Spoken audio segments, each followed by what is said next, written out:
From the home of the Codebreakers and the birthplace of modern computing, this is the Bletchley Park podcast. Welcome to the June 2025 episode of the Bletchley Park podcast.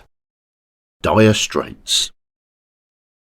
In May 1945, the Royal Navy fought its last surface action against the Japanese fleet, sinking the cruiser Haguro in the Mallaca Strait off the coast of Malaya.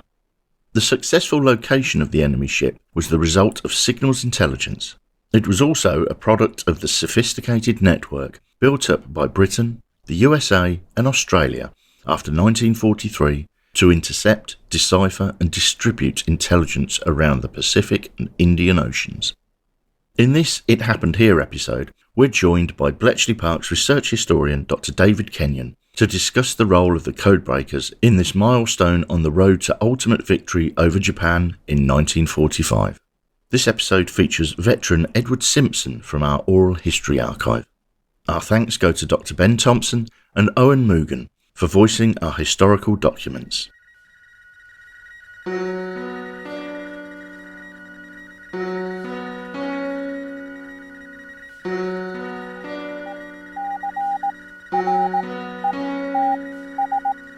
This is Bletchley Park. It happened here. David, tell us, how had code breaking against the Japanese evolved by 1945? We've talked in the podcast before about code breaking in the early part of the war against the Japanese in 1942 with the invasion of Singapore and then the Battle of Midway, which was a turning point in the war. From that point on, the code breaking relationship between the UK and the USA evolves towards getting ever better, but it's quite a bumpy road to get there. And there are a series of different agreements. They sort of get together and fall out several times. The most significant agreement that we've talked about previously is a thing called the Brucer Agreement, the Britain-USA agreement that was signed in 1943.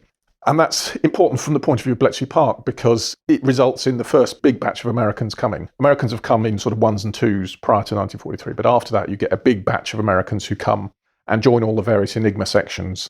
They work in Hut 3 and Hut 6 and elsewhere. That happens partly because there's basically a division made and they say, right, the UK and Bletchley Park will deal with the Germans and the European war, and the US code-breaking agencies, because they have two, they have an army one and a navy one, they'll deal with the Japanese war. It seems very straightforward. You just say Americans, Japanese, Britons, Germany and Italy. Problem with that is that Britain is also still fighting the war in Burma and the Far East generally. So they still want to be able to do code breaking. And conversations or arguments go on into late 1944 about how this is actually going to be done. You think it would be easy for the British to say, let's just let the Americans get on with it and then we can concentrate on Enigma and it's not a problem.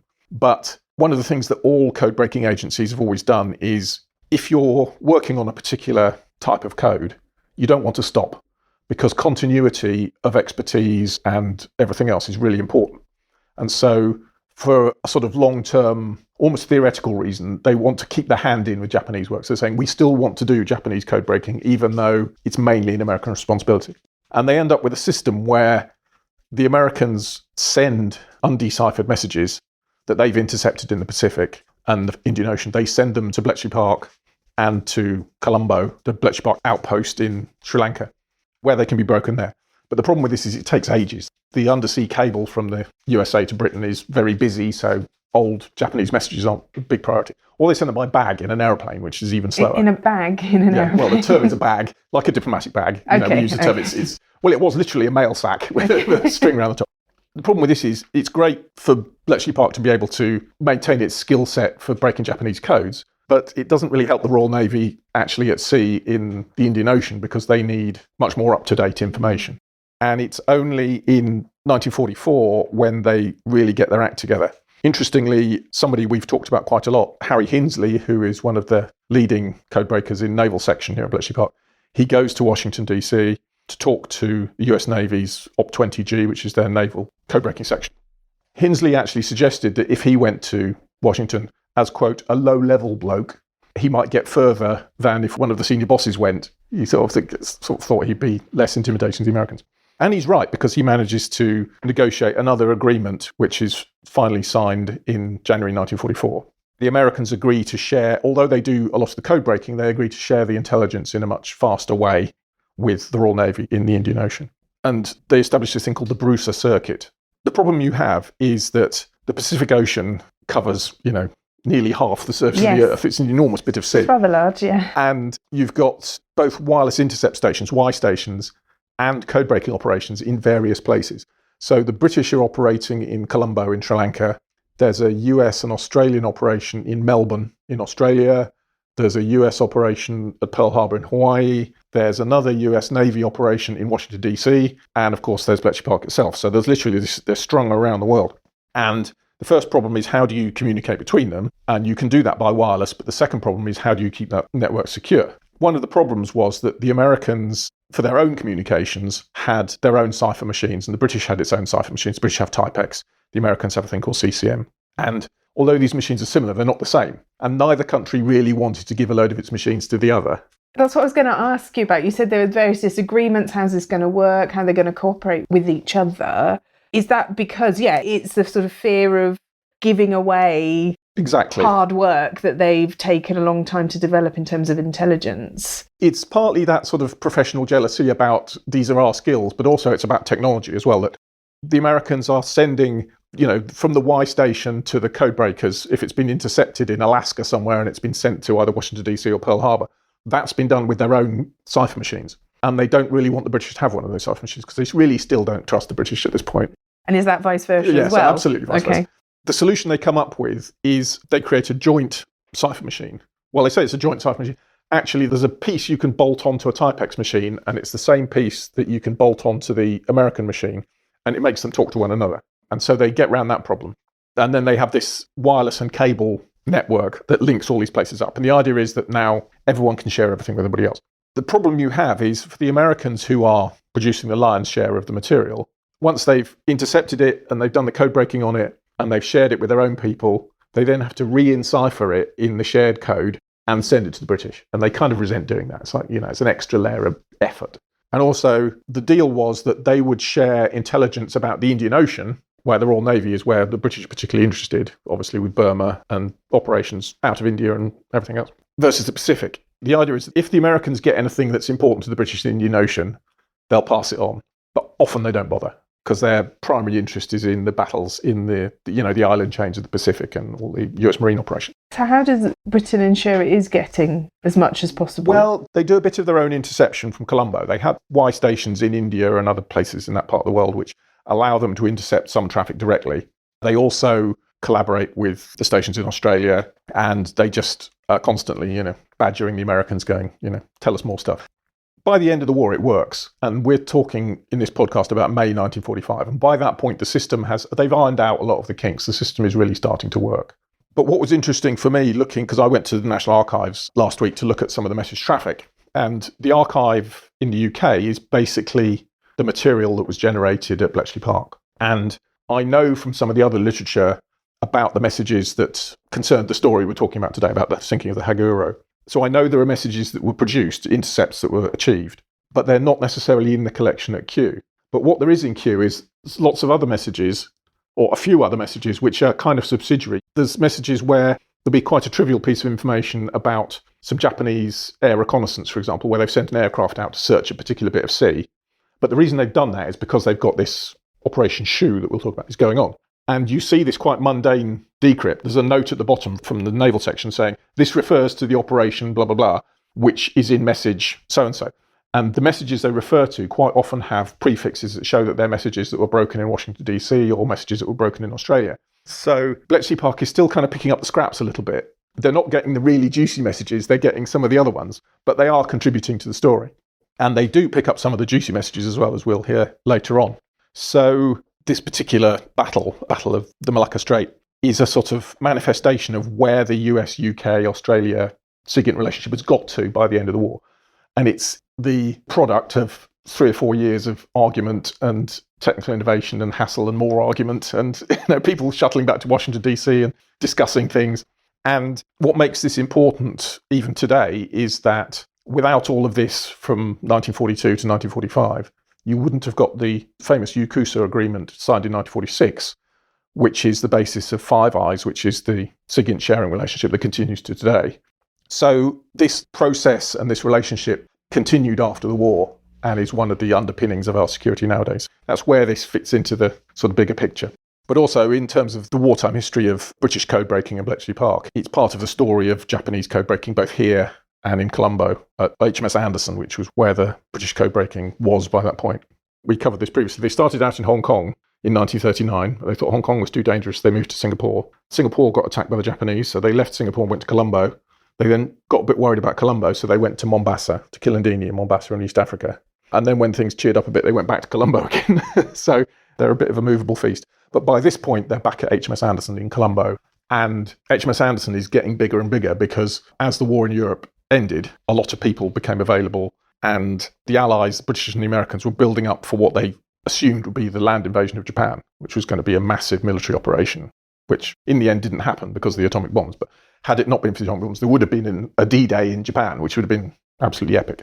And you see from our roll of honour and from veteran testimony that a lot of staff who had spent most of their war in the UK start getting shipped out to the Far East and to Colombo and to Sri Lanka and other places, to Delhi, to build up this head of steam for the finishing of the final blows of the Japanese war, which don't ultimately happen. So there really was a shift from attention in Europe to the Far East. It's a shift of political and military focus. It's also a shift of personnel and a shift of equipment. And for the Royal Navy, it's a massive shift because once the war with Germany is over and the Italians have long gone, the home fleet that they've had to keep in Scapa Flow, which we've talked about previously in connection with these Arctic convoys and, Bismarck and Tirpitz and all of that, all of those ships are suddenly free to go east. And the Royal Navy massively shifts its focus to the Indian Ocean and the Pacific in 1945, or particularly after May 1945.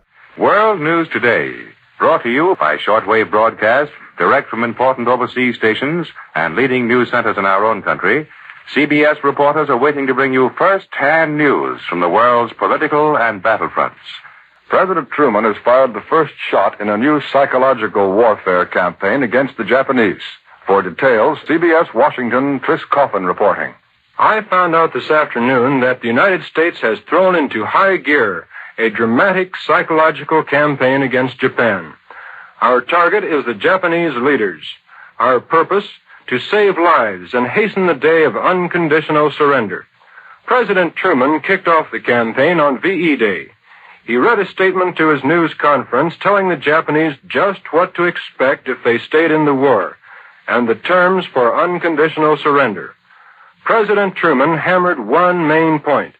The Japs have a choice: devastation of their country or a surrender which does not mean enslavement or extermination. You mentioned the cruiser Haguro.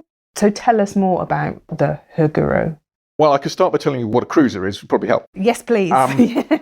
After World War I, you have an arms race between the key navies of the world, which is the UK, the USA, Japan, Italy, principally, also the French. And they want to regulate what ships people can build, because if it were an unfettered arms race, they'd all spend a huge amount of money on unnecessary numbers of ships. So they sign a treaty in Washington in the 1920s, and they sign a further treaty in London in 1930, which define what sorts of warships people are allowed to have, how big they should be, and how many you're allowed to have.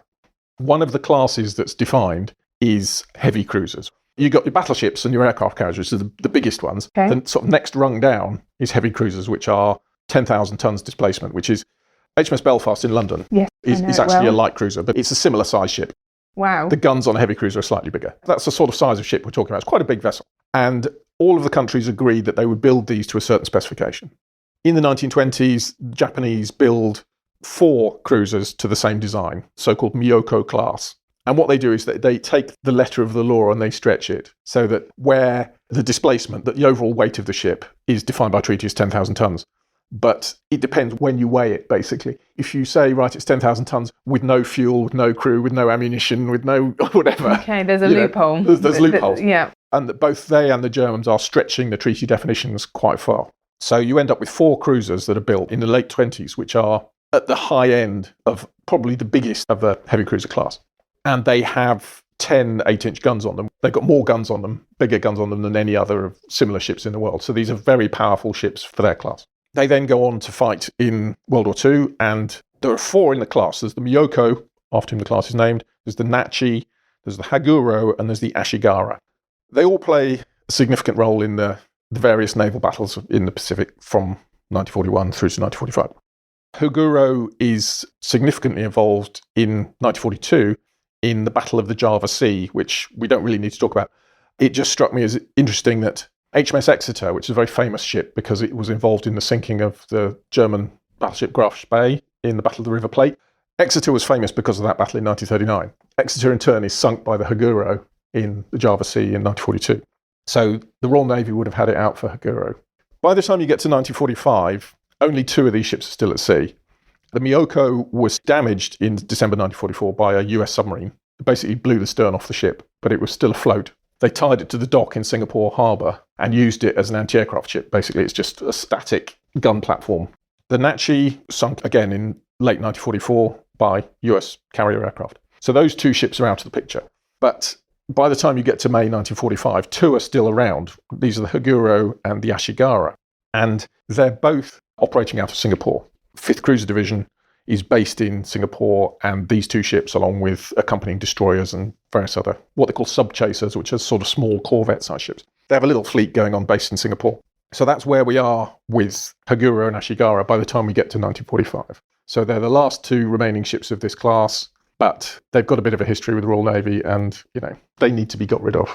There's a big land campaign going on, which Tom has been talking about in the other podcasts in Burma. There's a land campaign with the British and Indian armies fighting the Japanese on land. And of course, the Americans are fighting an amphibious campaign with the US Marine Corps and the US Navy, sort of making their way across the various Pacific islands towards Japan. There's a whole series of famous US battles capturing these individual islands as they go along. There's more of a naval focus to it because the theatre of war consists of lots and lots of islands as opposed to being a sort of continental affair that it is. Big landmass it is over here. So ships play a much bigger part. And particularly, although it doesn't get a lot of press, merchant shipping and convoys and trying to keep everybody supplied is a big part of the story because the Japanese have garrisons on all these islands. They have people in New Guinea, they have people up in Sakhalin near the Arctic, and all the chains of islands in between. They have little garrisons of people, and they have a huge fleet of merchant ships that are trying to get food and ammunition to everybody and new code books and whatever. And so a lot of the campaign is about breaking down those supply links. And this story about the Haguro is part of that in the sense that we're talking about the support of one of these Japanese island garrisons. Prime Minister Suzuki once stated and then denied that the Battle of Okinawa was the decisive battle for Japan. At any rate, Jap defenses on the Ryukyu Island bastion have been shattered, with the enemy holding less than 8 square miles. That's 1/60th of the island's total surface. The end is not far off. It is a matter of opinion whether the current phase of the Pacific War may be termed Japan's post-Dunkirk or pre-Normandy period. But the indications are strong that the Damocles sword of invasion now hanging over the Japanese homeland will fall and strike in the not-too-distant future, rather than remain a mere threat indefinitely. If and when our seaborne forces storm Japan's beaches, the island empire is likely to find itself in the position of Nazi Germany at the time of the Allied assault on the coast of France, despite the Churchillian phraseology which Prime Minister Suzuki used when he prevailed upon a surprisingly obstinate parliament to grant him dictatorial emergency powers. What was Haguro up to in May 1945? Well, this is where we come back to this supplying of island garrisons. And every day's a school day on the podcast, even for me. And I was researching this, and the places we're interested in are the Andaman and Nicobar Islands. Okay. And I'd heard of Nicobar. It's one of these sort of romantic kind of places you hear about in the 19th century. I actually had to look up where they are Okay. and I was why just they going to say, matter. where are they doing? People's geography of the Indian Ocean may not be great, but you have to imagine that on the right-hand side, on the eastern side of the Indian Ocean, you have India, what is now Bangladesh, at the top, Yes. and then you go into Burma, and Burma comes all the way down, and then it gets skinnier and skinnier until you get to Malaysia at the bottom, and then Singapore finally. Yeah. You've got that coast there. At the bottom end, you have what is now Indonesia, you have Sumatra, so you have a big island off the Malaysian coast, and in between those is what's called the Straits of Malacca, where Malacca canes come from. Well, not from the Straits, from the land next to the Straits. And so that's the basic layout. But off the Burmese coast, up further north, or Myanmar as it's called now, you have these chains of small islands. And in the north are the Andaman Islands, and south of that are the Nicobar Islands. And these were nominally British Indian, because they're now part of, or the northern islands are part of India, and the southern islands are part of Burma. But for centuries, that didn't really matter because the indigenous Andamanese people are a distinct group of people. They're one of these isolated populations who nobody really had any contact with for years and years and years. And it was only in the 1850s or 1860s that anybody really had anything to do with them. Prior to that, if you turned up on their shore, they just killed you. They were quite territorial. Fair enough. And so by the 1850s, the Royal Navy's getting a bit annoyed about this, that if ships get wrecked and, they want their people not to be killed. But also after the Indian Mutiny in 1857, they want a prison for political prisoners. So they create Port Blair on the Andaman Islands, which is basically it's a penal colony, has a massive prison and not much else. Little naval base, massive prison. And any troublemakers from India get sent to the prison there. But this has the terrible consequences that we're all familiar with from colonialism, that they introduce diseases that the Andamanese aren't immune to, and the Andamanese suffer quite badly just because their whole lifestyle is interrupted. But the islands are never really colonised beyond the prison. You've got sort of Port Blair in the prison and then all the Andamanese carrying on living their lives. It's kind of a sad story because even now the Indian government bans visitors to the islands because they want to preserve the lifestyle and the culture of the people who live there. There's only something like 500 original Andamanese left now. They're dying out. But certainly at this period, there was still a reasonable number of them. In 1942, the Japanese invade the islands because given that they're off the coast of Burma and there's a war going on in Burma, they are strategically important. If you can have ships or a naval base in the Andaman Islands, you are sort of just off Rangoon, capital Burma, major objective.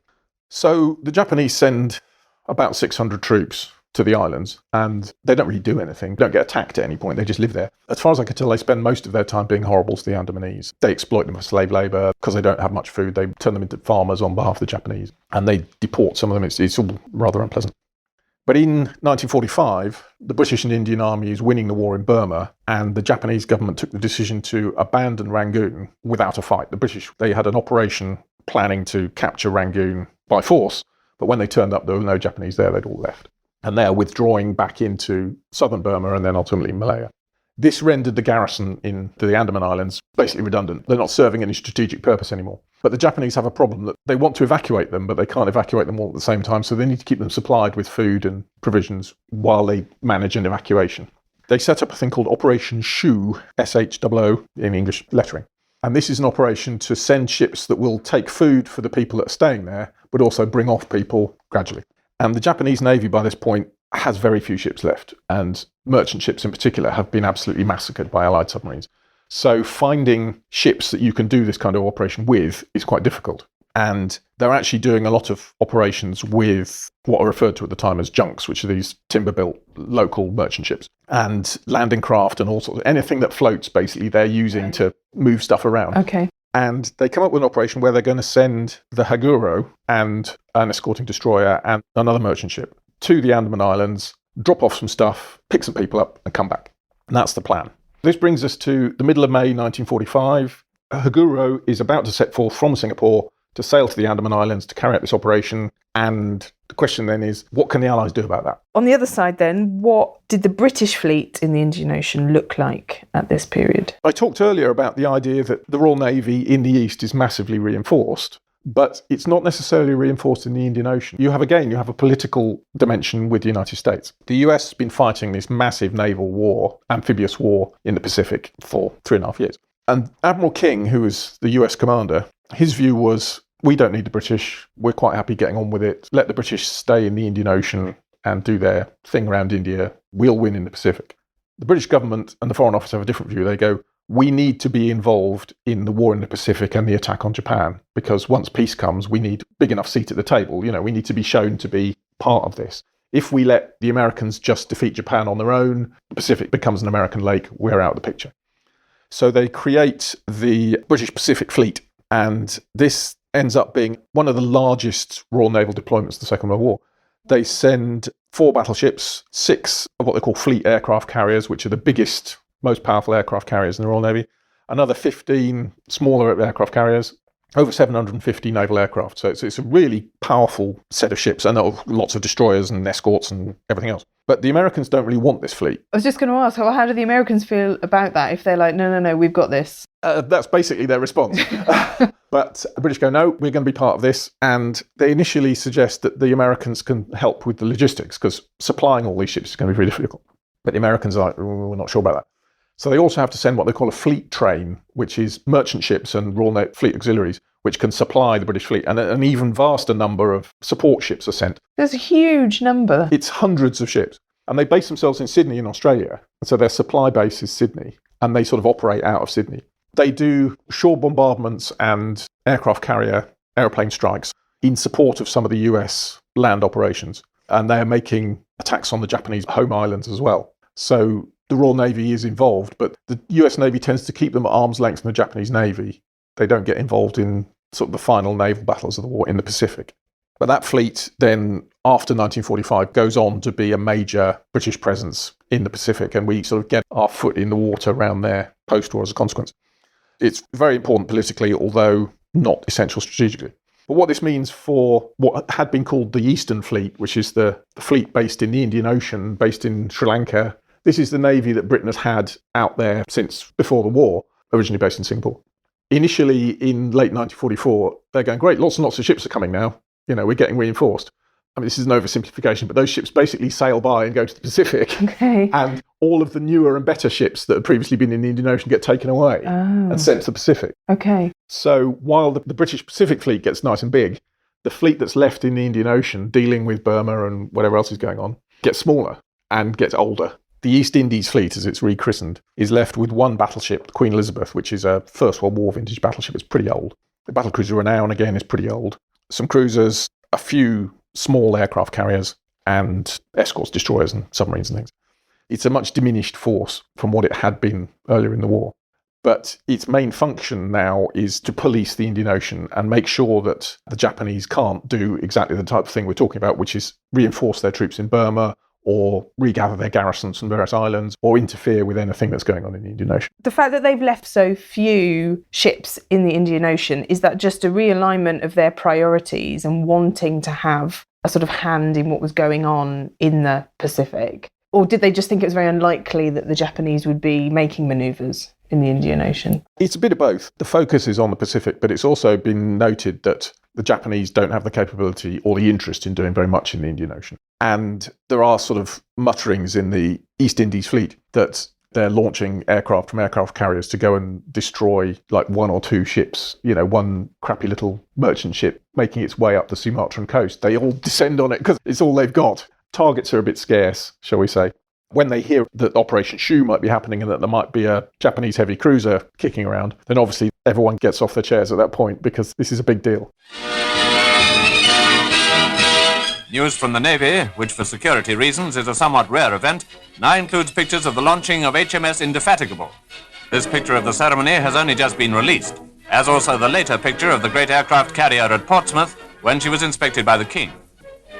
With the Queen and the Princesses, he went aboard at a Scottish port to wish the ship's company good hunting and good luck in the new sphere of operations to which this already famous battleship was about to sail.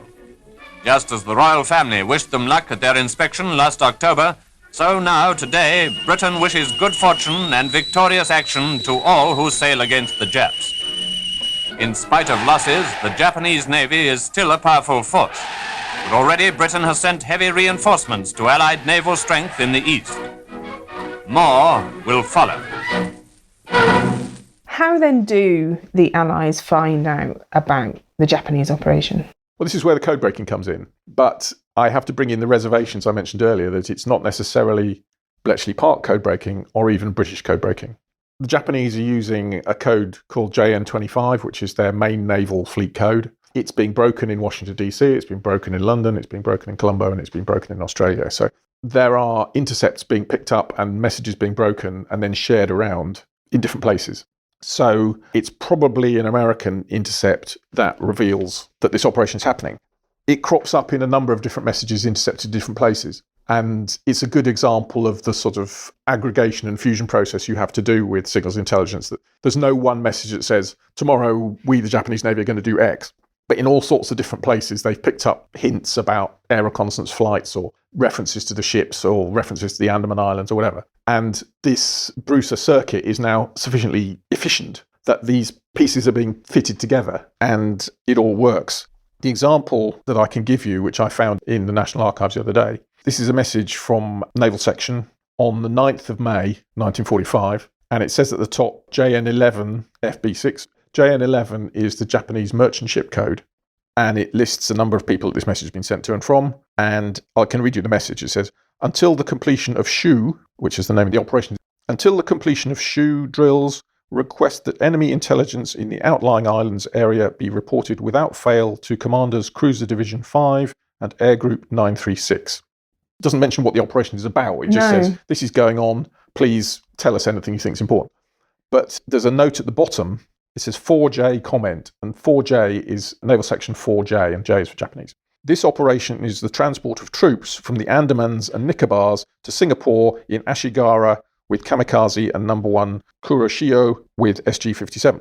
They know exactly what's going on because they've read other messages about it. And this is just yet another piece of the puzzle going, oh yeah, here's another reference to SHU. But what's interesting about it is it says the operation is the transport of troops in Ashigara and Kamikaze. Kamikaze is a destroyer, which was indeed there. Ashigara is the other heavy cruiser, not Haguro. Yes. So they know it's a Nachi-class heavy cruiser, but they've got the wrong one. It doesn't really matter because both ships are more or less the same. But obviously the Japanese have been using enciphered call signs or codes to describe their individual ships. And the intelligence is good enough to know that it refers to a heavy cruiser of this class, but they haven't worked out exactly which ship one. It is. Got you. And most of the battle is fought thinking they're fighting the Ashigara. When in fact they're not, they're fighting the Haguro. And it shows one of the shortcomings of this code breaking. The other thing that's interesting about these messages is with Enigma or Lorenz, once you've got the key, you get the whole message because it's letter by letter encryption. JN25 and JN11 work on what's called a numerical additive, where each word in the message is represented by a number and then you add another number to it. What that means is you have to build up the code book gradually word by word, and the code books are never complete. So quite often, and I was reading this in Q, you go through the message and it'll say such and such blank, such and such blank. You can see that code groups they don't have the solution for. The information for. And so quite often the messages are partial in a way that they're not with letter by letter ciphers. And you have to use a lot more kind of inference and backfilling. And in other cases, because each code breaking group are building up their own code book, that they share solutions with each other, but sometimes their books are different. So you'll get a decryption from one place with blanks in it, and you'll get a decryption from another place of the same message with different blanks in it. And then by comparing the two, they can then kind of cancel each other out and improve each other's knowledge of the codebook. And this is why the circuit is important, is the fact that these groups that are working independently can now intercommunicate and help each other as well as helping the intelligence. The British receiving station at Flowerdown, in spite of the distance halfway around the globe, was able to record a certain amount of Japanese traffic. And that was great, but it was less than a fifth of the total available. The large quantities of traffic recorded either on the American West Coast or even in the American Pacific Islands came to us in paper form by diplomatic bag about twice a week, but 2 or 3 weeks late. And that was, of course, a huge handicap which we were never able to overcome. At one point, I remember, we said to Washington very politely, would you like to cable us the raw material, and then we could get it hugely sooner, to which, and I'm sure they were entirely justified in this, they said no. So we were stuck with this situation on the supply of raw material. Now, it's obvious that where there were chunks of this material that could be fairly easily solved, Washington would themselves have solved it long before the raw material ever reached us. Cable was used to exchange recovered, solved additives. So we didn't waste our time starting on what we knew they had already solved. What we couldn't foresee, and this sometimes did lead to disappointment and frustration, was that we might have what we considered a very good day and recovered a lot of additives and sent them off happily to Washington, saying, in effect, look what we've got, only to find that the following day their cabling, their recoveries to us would include what we had just found and a lot more besides. And you couldn't help being disappointed by that. But, we swallowed it and carried on.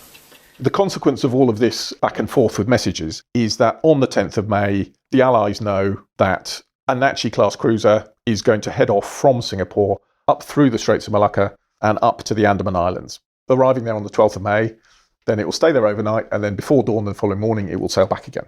And then on the 11th of May, they see more information about air operations from the Andaman Islands themselves, where they've got seaplanes. These are going to fly around and patrol and make sure that the Royal Navy isn't anywhere nearby. So they've got a pretty good idea that the operation is going to happen. Skipping ahead a bit, we then discover on the 12th of May that these Japanese aircraft have indeed seen the Royal Navy, because an operation is launched, which I'll talk about in a minute. And so the Japanese realise that they've been rumbled, and Haguro, not Ashigara, actually turns around and goes back to Singapore again. Okay. So the first time the Japanese mount the operation, they give up halfway through. They go, no, it's not secret anymore, we've been rumbled, so they go back. But significantly, on the 14th of May, they start again, and the Codebreakers pick up that Haguro, or Ashigara, has left Singapore for the second time and is this time heading off. Do we know what gave the Japanese the confidence to just start again? If they've been rumbled once, it's almost an instantaneous turnaround. It is pretty much. They've left it a couple of days, but I think their air reconnaissance may not have found any more Royal Navy ships. They will have seen a few ships, and then they go out the next day and those ships aren't there anymore. They go, well, maybe the British have gone away again. Maybe they were there only coincidentally. They were doing a routine sweep or something. They weren't necessarily looking for us.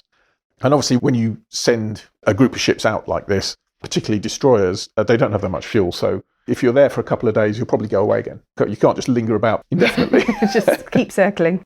The other thing that puts the Japanese off is when they set out the first time, the Allies know, because in the Mallaca Strait, they have a number of British submarines running a sort of submarine picket. They're basically, because it's a narrow strip of water, they can sit in there and anything that comes along, they'll see. The problem is it's also a very shallow bit of water. So it's a crazy place to try and operate a submarine, because in places the water is barely deep enough. And if you get attacked by an enemy ship in your submarine, you're in a lot of trouble. First time Haguro goes out, she is spotted by a British submarine, and the submarine commander actually attacks Haguro with some torpedoes, but he gets his maths wrong and he misses. And Haguro sort of sails off. But the Japanese know they've been attacked, and the British know that they're there. I mean, the Japanese at that point go, no, we're going home again. And the British go, right, there was definitely a heavy cruiser, we saw it. That's the signals intelligence picture. Shall we pick up the story then from this second attempt? The 14th of May, the Japanese send out the Haguro again. What happens from that point onwards? We need to dole back a little bit to when it sails the first time, after it's been spotted by the submarines, the East Indies fleet set up what they call Operation Dukedom, and they create Task Force 61, which is basically all the ships they've got. There's the battleship Queen Elizabeth, there's a French cruiser called the Richelieu, because the French Navy, since the defeat of the Germans, has been freed up to operate again, because prior to that, the French Navy's basically been in harbour, supervised by the Germans. So the French battleship Richelieu, there's 4 aircraft carriers, cruiser Cumberland, and a Dutch ship, and lots of destroyers. They set off from Trincomalee in Sri Lanka and head towards the Burmese and Malaysian coast on the grounds that they want to find this heavy cruiser that's supposed to be floating around. And this is the force that the Japanese air reconnaissance aircraft see, and they go, oh, there's 2 battleships coming, we best go.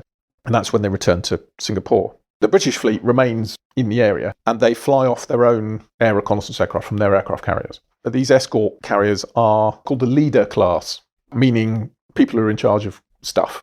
They're called the Khedive, the Emperor, and the Shah. All kinds of interesting names for heads of state. So the Japanese have been scared off the first time, but then Haguro comes out again with kamikaze the second time. And this time, HMS Shah, one of these aircraft carriers, flies off aircraft and they spot the Japanese ship. They attack it with bombs, but they don't manage to hit it. One of the pilots thinks he has hit it, but he hasn't. The British have very little history of dive bombing. It's not something that Fleet Air Arm has done very much of. But they now know the ship's there. So what the Royal Navy decide to do is to send the 26th Destroyer Flotilla, who are they're small escort ships, send these 5 destroyers racing ahead, because HMS Queen Elizabeth is quite old, it's quite slow. The carriers are pretty slow. They get the fastest ships, which is the destroyers. So you go ahead and you find this heavy cruiser. They're led by a chap who later becomes an admiral. At the time, he's what they call a Captain D. The Captain D is a person, he's not the captain of a ship, he's the commander of a flotilla of ships. So he's got these 5 ships under his command. They race ahead to try and find Haguro. This is a bit of a challenge because destroyers of that sort up against a heavy cruiser, it would be a pretty stiff fight. Particularly if you attack in daylight. The advantage the destroyers have is they want to get in close and fire torpedoes. But the Haguro has these 8-inch guns on it, which shoot vastly further than any of the guns on the destroyers. So if they approached in daylight, the Haguro will be able to shoot at the destroyers for some time before they get anywhere near close enough to do any damage. So it's not really a wise idea. Manly Power, who's the chap in charge. I'm so sorry. It sounded like you said Manly Power. Yes, his name is Manly Power. Great name. Captain Manly Power and his flotilla. His plan is that they think once again that Haguro has turned round in its racing back to Singapore. If you imagine the Burmese and Malayan coast on your right-hand side, heading from sort of northwest to southeast, Haguro is heading down that coast, and the bottom half of that journey is the Mallaca Strait, is in between Sumatra and the mainland. So Power's plan is to try and get between Haguro and Singapore and sort of block it off. But he wants to do that at night because he knows that his ships are all equipped with radar. The Japanese have radar, but it's not as good. And if they fight at night, they've got a much better chance of getting in close and doing what they need to do. But his idea is that if they can spread out in such a way that they can come in from all points of the compass, the Japanese will have to decide which way to shoot. I mean, it's just much easier. So what he does is he arranges his ships in a sort of arc with the sort of the tips of the crescent in the north and the bottom of the crescent in the south, semicircular arc. And they go in towards the Malacca Strait, and then they sail south, but very slowly, at 12 knots. And their hope is that the Haguro will come into the arc, and they've set a trap, and they then just close around the back of it, and they've got it completely encircled. And indeed, this is what they do. They get a radar contact fairly early on. The radar operator is an interesting guy, because there's a lot of storms going on, and these tropical storms create radar echoes. And so there's a lot of stuff going on the radar that's just weather. And this radar operator goes, yeah, I've seen a lot of weather, but there's this thing that I don't think is weather. I think it's a ship. And everyone's going, no, it's far too far away. It can't be a ship. The radar doesn't reach that far. But he goes, no, I think it is a ship. And he has to argue his case for quite a long time. But eventually other ships start picking up the same blip and they go, oh, it is a ship. And sure enough, Haguro sails into their trap. And sometime after midnight, the British ships, their plan is to sail gradually south until Haguro has come far enough into their arc. And then they'll all suddenly turn back and sail north again and envelop it. They're just about to turn them back north when clearly the Haguro's radar operator has woken up and realised that he's got all these ships surrounding him, because Haguro and Kamikaze, the destroyer that's with it, suddenly turn around and go back north themselves. At which point Power's going, all right, the chase is on now because we haven't quite closed the trap, but they're there. In our grasp. Everybody knows everybody else is there. And then a rather chaotic battle breaks out because it's all very well surprising the enemy by all coming in from different directions. But in the dark, with 2 enemy ships and 5 British ships, the British ships don't really know, if you see a ship in the distance, is it one of ours or is it one of theirs? And also there's the danger that if you're on one side of the enemy and you fire your torpedoes and one of your friendly ships is on the other side of the enemy, the torpedoes can go through and hit your own ships. There is one point where one of the ASDIC, the sonar operators on one of the destroyers, has his headphones on, and he says he hears what is the unmistakable sound of 2 torpedoes passing either side of his ship. When they plot it all out afterwards, they go, those torpedoes had to have been British. Because Haguro, they've actually taken the torpedoes off Haguro and filled that space of the ship up with fuel oil for the people in the Andaman Islands, which doesn't help when they start sinking. So yeah, it could have gone really pear-shaped, because once the battle starts, just chaos ensues. But actually, in the course of it, several of the British destroyers managed to fire torpedoes and hit Haguro, and Haguro eventually sinks, taking both the captain of the ship and the admiral of Cruiser Division 5 with it. The Japanese destroyer, their captain, there were questions at the time about Japanese naval doctrine, whether this is a very Japanese thing to do, but he realises that when the Haguro, the cruiser, is being attacked by 5 enemy destroyers, him sailing around in another destroyer isn't going to help, because he'll just provide another target for the Haguro, because the Haguro won't be able to tell which his ship is which. So he just gets out of the way. And the Kamikaze actually sails off to Penang and skedaddles, and he's no longer part of the battle and survives. But what that means is Haguro is just surrounded and destroyed. In the course of it, although it fires its guns in all sorts of different directions, it only manages to hit the Saumarez, which was Captain Power's ship. It hits it once with 1 shell. And so the British casualties in the battle are literally 2 or 3 people. It's not great if you're them, but could have gone a lot worse. And so Haguro is sunk, and the British force sails away, more or less unscathed, having achieved a significant victory. I mean, it doesn't matter very much in the strategic picture of the war, because all Haguro was doing was going to the Andaman Islands to rescue a relatively insignificant garrison. But for a fleet who've been sitting around chasing wooden merchant ships for the last few months, it's a major coup. The Royal Navy see it as a great victory, and it's revenge for the Exeter and everything else. It's a big deal. Is it morale booster? It's a definite morale booster. Although there are a number of personal accounts from people in the destroyer force, and more than one of them says they'd heard about VE Day. This is 2 weeks after VE Day. And one of them says, it would be a shame to be killed over here when our war is finished, because he refers to the Pacific as the Yanks' war, because they know that everyone at home is now going, well, it's peacetime, and they're going, well, we're still here. And, we're off to fight this quite intimidating Japanese ship, which we're kind of going to win anyway. So they're all very relieved when it gets sunk. There's a piece from one chap who was in the engine room of Saumarez, and 2 of the engine room crew were the 2 people who were killed by the shell. And he said, everyone remembers it as this great victory, but he says every Remembrance Day he remembered those 2 guys. That was the war for him. It's interesting to think about it from that perspective, because the focus up until that point perhaps, and I'd ask you that question, is obviously victory in Europe, but then to still be continuing to fight, but not to have the awareness from maybe, families at home or this is the media or the world at large. You get a real definite sense of that at this point. And the same was for the soldiers in the army in Burma, that, they're seeing in the newspapers, VE Day, war's over. Like, no, it isn't. But equally for the Royal Navy, I mean, it makes big press in the UK because it shows that the war is still going on and that the Royal Navy is still doing good things. And we should mention that something like 750 men go down with the Haguro. The British weren't able to stay in the area to pick up anybody because the concern is enemy submarines or the kamikaze coming back or whatever. So they basically leave. The kamikaze is able to come back from Penang during the day, the following day, and does pick up something like 300 survivors who are still in the water at that point. But the British had also found that Japanese sailors are very reluctant to be picked up if their ship sinks. Why is that? It's part of the sort of Japanese code of not surrendering and everything. And there are accounts of where, if they went to pick up survivors from a sunken Japanese ship, the Japanese in the water would actually swim away from the rescue ship. It gives you an indication of their sort of frame of mind. So that was the end of the Haguro. You mentioned that the Japanese radar wasn't as good, perhaps, as the British, and the fact that it took the Haguro quite a long time to figure out it was getting surrounded. Do you know more about that? Why wasn't it as sophisticated as the British radar? One of the questions about the operation, which was asked afterwards, was why does it take the Haguro so long to realise what's going on? Yeah. And one of the problems was, although 350 people survived, most of the officers went down with the ship. And so there were very few people left to say what was going on. But there is some testimony from the Japanese side that suggests that their duty officers weren't very good. Their radar wasn't necessarily not working. They just weren't really paying enough attention. I think partly because they thought they were getting nearer to the Malacca Strait in Singapore, and they thought maybe that they were safer there than further north. Whatever, but it remains a bit of a mystery why they didn't twig on earlier that they were about to be attacked. A postscript to this story in terms of the code breaking, of course, is that the crews on the destroyers are pretty sure that the ship has sunk, but the confirmation comes in Japanese message traffic. And there's a message that was intercepted by the US Navy subsequently on the 16th, probably from the destroyer Kamikaze. The call sign of the message was Ho-Ro-Ni 2, number 2. These call signs, you're not sure. We were talking earlier, you don't know exactly which ship they necessarily refer to, but it's pretty sure that this was Kamikaze. And that described what had happened. Action summary. At blank time, in position 04-49 north by 99-42 east.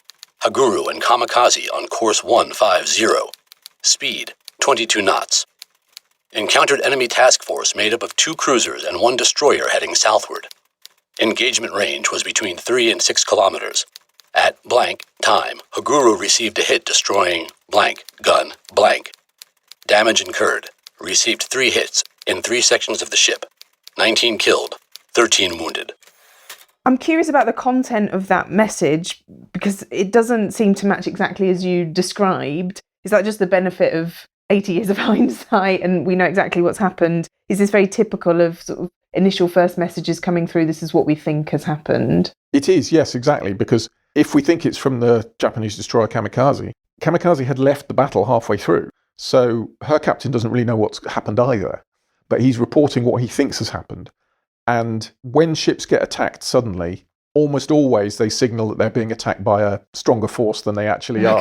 Yeah. The Royal Navy are as bad at it as the German Navy or the Japanese Navy, whoever. So it says, enemy task force made up of 2 cruisers, ? And 1 destroyer. No, it was actually 5 destroyers. But they're like, it must be big ships. So that's a common mistake for people to make, especially at night. Yes. You really don't know what's going on. And it says, Haguro received a hit destroying blank. We don't know quite what it destroyed. But when Kamikaze left, Haguro was still afloat. And the casualty figures are from the destroyer. Gotcha. So it's saying, yes, I was participant in a battle with an enemy force that might have been quite big, and then we left. And it's only days later that the information comes out. So this traffic came from the Americans. What did the British know? What did they pick up? Well, this is one of the things that's attractive about this story for us, is that a Bletchley Park person was involved. There's a chap called Norman Scott who studied mathematics at Brasenose College, Oxford. He was 18 in 1939. He was allowed to go to Oxford for a year before being eligible for call-up. And so by the time he came eligible for call-up, Bletchley Park had found him and he was recruited as a codebreaker. And he worked in Japanese naval section. He worked on JN11, which is the Japanese merchant ship code, but it works on the same additive system as JN25, which we've been talking about. He became quite a skilled Japanese codebreaker. And then in late 1944, as we were talking about, there's this build-up in the east, and he's sent to Colombo, and he gets to Colombo in January 1945. When he gets there, he switches to working on JN25, which is this main fleet code that we've been talking about. And in his memoir, he's described his time at Bletchley and everything else. But what clearly was the highlight of his war, which he concludes his memoir with, is the events of what he calls the end of May 1945. Towards the end of May 1945, I had been on watch from 8 a.m. to noon and had returned for the 4 p.m. to 8 p.m. watch. The senior translator on duty came over with a very current but scantily readable message on JN25. He explained to me that the Japanese were anxious to get a supply convoy from Singapore to the garrison and airfield in the Andaman Islands. It was known that a Japanese cruiser of the Haguro class was involved in this relief operation. The message was expected to lay out the plans, so I buckled down to work. Including the new message, I recollect a depth of 3 or 4 on the mostly unsolved worksheet. The translator alternatively phoned HQ's intelligence section with more scraps of the message, and then suggested words which I could try in the still unsolved columns. At 8 p.m, the relief translators came on watch, but no cryptanalyst. Apparently there was a big party going on in the mess. I can remember taking a few minutes break in the canteen at the station for a mug of tea and a sandwich. Then it was back to the grind and slug from 2 a.m. to 8 a.m. The designated cryptanalyst on duty was myself. However, we now began to make significant progress. By about 5 a.m., the intelligence people were no longer calling every 10 minutes. I drank more tea in the comparative cool of the pre-dawn hours. Until the evening of that day, no noisy party in the mess could have disturbed my sleep, after being on watch for 20 of the previous 24 hours. Some 3 or 4 days later, the local press printed a naval communiqué, which gave the news that a flotilla of British destroyers had sunk a Japanese cruiser in the Indian Ocean. Not long after, a DSO was awarded to the flotilla commander, and a DSC to one of the destroyer commanders. How then were these events recorded at Bletchley Park? Well, this is the other aspect of this story which drew me into it originally. When we were creating the Intelligence Factory exhibition downstairs, I did a lot of work on naval section, and one of the parts of naval section that we feature in the exhibition is the naval indexes. And this is where all of the intelligence information that was gathered was written onto index cards and stored, so that this was the sort of how you found out what was going on. And one of the indexes that we have in our collection, one of the objects that we have on loan from GCHQ, is the Japanese Ships Index. There's 2 Japanese Ships Index. There's the Japanese Ships Index and there's the Japanese Ships Sunk Index. And basically what happens is the cards stay in the one box until the ship sinks, and then it gets moved to the other box. And this index has cards for all 4 of the Nachi class cruisers. We actually have these index cards on display downstairs in the exhibition, and we created an interactive activity around them where you can use the cards to find out information about the ships. And what is particularly striking about these cards is each card is, as you can imagine, it's a 6x4 index card with sort of lines on it. In the top left-hand corner, you have Haguro, and then it says cruiser, 8-inch, tells you what the ship is. And then underneath are a series of dates, and against each date is a piece of information about what that ship is doing. And each of those dates refers to a message that's been intercepted. But if you look at the top of the page, you'll see the entries on the card are in different colours. We've got red entries, blue entries, and black entries, and underlined entries. And if you look closely, you'll see that red, it says British Y, so that's messages intercepted by the British. You've got NID 4. You've got American, which is messages derived from the USA. You've also got sightings, which is actually where the ship's physically been seen by aircraft or other ships. Black is what's mysteriously described as Z, but Z is British code breaking, is ultra, basically. Gotcha. It's referred to as Z traffic. And then underneath, as I say, you have all these little snippets about what Haguro has been doing. And you can read on the card, the last entry for Haguro on the penultimate card is 18th of April, for example. And it says, at 10:50 on 18th of April, attacked by submarine at, and then it gives the latitude, longitude position, will arrive in commercial harbour Singapore on 20th of April. On the final card are a whole series of messages relating to Haguro, which have been copied onto the card later. And it says in the first entry for 14th of May, now known to be Haguro and not Ashigara in Force 1. So if you look at the Ashigara card, there's all these messages which don't actually relate to the Ashigara, they relate to the Haguro, because they couldn't tell the two ships apart. But once they've worked out that the Haguro has been sunk, they go back and they update the cards to correct the message traffic. So it's quite a nice little thing. And you can see the final entry on the right-hand side of that card is sunk off Penang, NID, which is Naval Intelligence Division, and then there's a reference number for the message. I would say there's a couple of different handwritings here. Oh, yes. I mean, you'll have different people on watch in the index.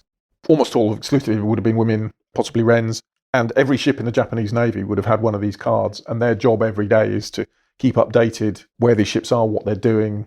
I mean, if one of these messages about Operation Shoe had come in, the watch officer in Naval Section would have trotted along to the index and gone, can you show me the Haguro card, what's going on? And they would have looked and you'd have seen, oh, it was last seen on 20th of April in Singapore, so what's it doing now, Or if they got the message would pass to the index so it could be added to the system. And this really shows how the intelligence process, not just the code breaking, but the intelligence analysis process works at Bletchley, is they have literally millions of these cards with all of the information they've captured being updated and updated and updated. But it also shows that the system isn't completely foolproof because they've muddled two ships up. Yes. They sorted out when the Haguro is sunk, and then subsequently the Ashigara is sunk as well in September, I think it is.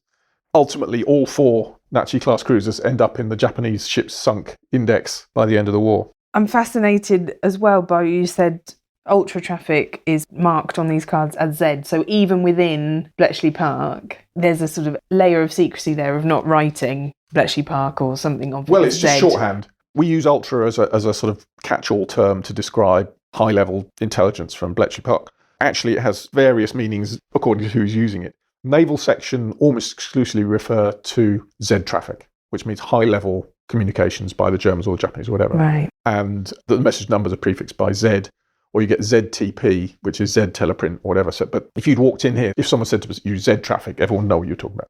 It's just one of the varying shorthands that they have. Also, they have a system where the number of Zs on the message reflected its importance or urgency. So you get between 1 and 4 Zs typed on the message to indicate. You really got to pay attention to this one. You really got to pay attention. And that's probably why it became known as Z traffic, because it had 1 or more Zs on it. Okay.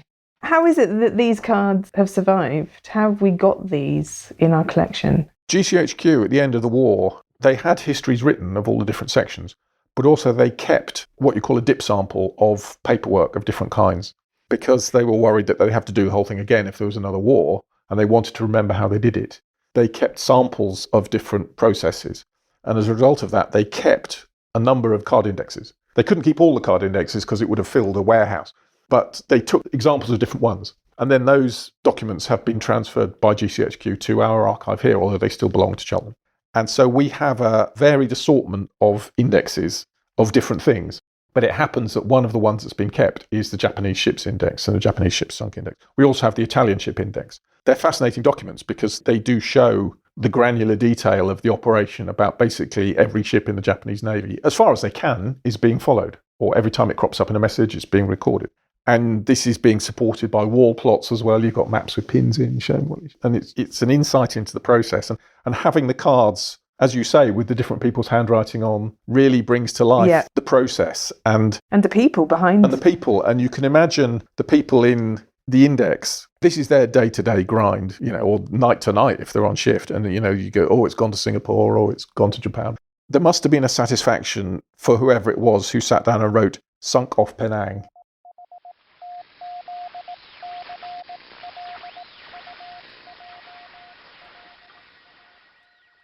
Thanks to the paid and volunteer staff, visitors and veterans who took part in this podcast. To find out more, go to bletchleypark.org.uk. You can follow Bletchley Park on Twitter, Facebook and Instagram. This podcast is produced for the Bletchley Park Trust by MC Fontaine and supported by Audioboom. If you like this podcast, please leave us a review on iTunes.